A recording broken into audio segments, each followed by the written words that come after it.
네, 첫 소식은 이태원 참사 수사 소식입니다. 경찰청 특별수사본부가 상황 보고서에 적힌 시간보다 현장에 늦게 도착한 것이 확인된 이임재 전 용산경찰서장 등 입건된 6명을 곧 불러서 조사할 것으로 보입니다. 네, 위험성을 미리 알린 경찰 정보 보고서가 삭제된 것에 대해서는 용산서 정보과장 외에 또 다른 지시자가 있었는지 수사하고 있습니다. 현장에 취재기자가 나가 있습니다. 안동준 기자.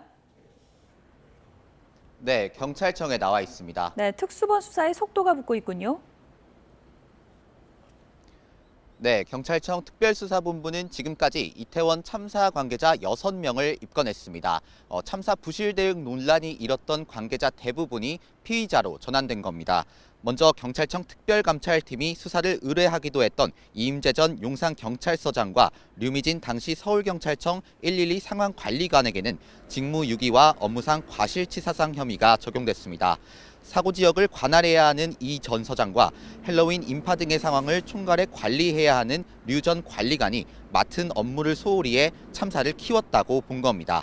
특히 이 전 서장은 상황 보고서에 적힌 시간보다 현장에 늦게 도착한 사실이 특수본 수사 결과로 확인됐습니다. 특수본은 어제 당시 상황 보고서를 작성했던 용산경찰서 112 상황실 직원을 불러 보고서 작성 경위나 윗선에 지시가 있었는지 등에 대해 강도 높은 조사를 진행했습니다.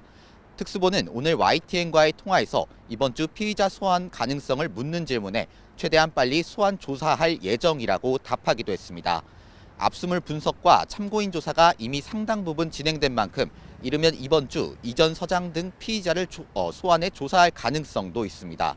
특수본은 이와 함께 행정안전부와 서울시 강제수사와 관련해 법리를 검토하면서 이번 참사에 대한 책임을 지을 수 있는지도 들여다보고 있습니다. 이에 따라 앞으로는 윗선이나 다른 기관으로 수사의 폭이 더 넓어질 가능성도 제기됩니다. 네, 경찰 정보 보고서가 삭제된 사건, 이 사건 수사는 어떻게 되고 있습니까? 네, 특수본은 경찰의 할로윈 보고서가 삭제됐다는 의혹에 대해 용산경찰서 정보과장과 계장을 업무상 과실치사상과 직권남용, 그리고 증거인멸 혐의로 입건했습니다. 삭제된 보고서에는 할로윈을 앞두고 안전사고가 우려된다는 내용이었는데요. 참사 전 작성돼 경찰청 첩보 관리 시스템에도 올라갔던 보고서가 특수본이 지난 2일 용산서를 압수수색했을 때 작성자인 정보관 컴퓨터에 남아있지 않았던 겁니다. 관련 의혹을 들여다보고 있는 특수본은 보고서를 작성한 정보관을 불러 조사했는데 제3자가 보고서 삭제를 회유했다는 진술을 확보한 것으로 알려졌습니다. 보고서 삭제 의혹을 받는 용산서 정보과장은 YTN과의 통화에서 특정 정보관에게 보고서 삭제를 지시한 것이 아니라고 주장했습니다. 또 자신이 보고서 삭제를 지시한 시점은 이미 보고서가 국회에도 넘어간 상황이었는데 자신이 왜 그제야 삭제를 지시했겠느냐고 반박했습니다.